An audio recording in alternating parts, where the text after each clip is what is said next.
We have a special guest news presenter here. Enigma Seeker has popped on. You've probably seen his tweets smashing around on Twitter.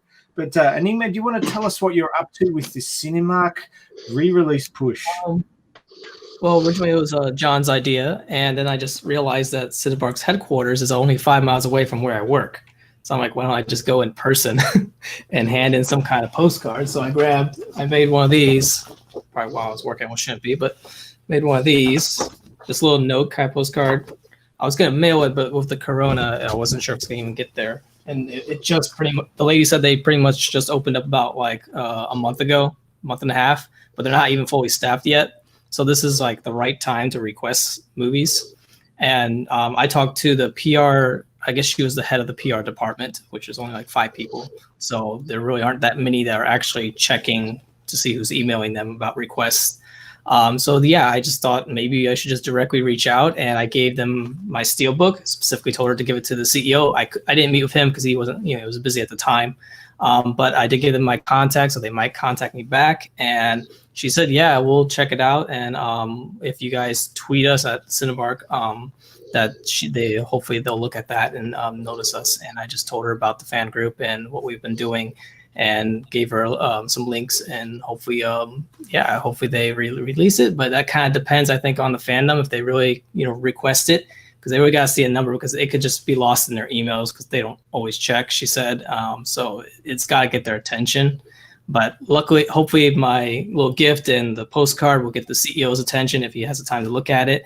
And he has to. She said that he has to contact directly to certain directors within Disney to get permission to re-release, because they have to share the money costs and all that. So it does still depend on Disney, because they have to get the permission ultimately.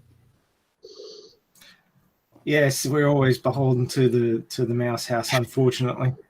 Yep. Yeah, so good idea, John. I always thought it was a good idea when you first brought it up, but of course it was all about the timing. And I think you're right, Enigma. The time is right, so we need to push on this one. Yeah. And it annoys me that I'm here on the other side of the world, and it won't make a damn difference to any decision making if they make a few more million in Australia. Not that we would. We can influence the process as a group by. We have 3 options, and one is I think Peter has mentioned, like to go up to Cinemark or mail them. But one other option is, even though it doesn't do a lot of money into the bank, but we can do a Twitter trend for that event. I think that would help to get the person who heads there. Yeah, we can do twofold with that. One, we can make more pressure on a Cinemark to re-release Alita, and the second thing is, at the same time, we will advertise the movie that it is back in the cinema. We need to make people know of that, and so it would be great if we can compile, like in the next 2 weeks or so, some kind of trend.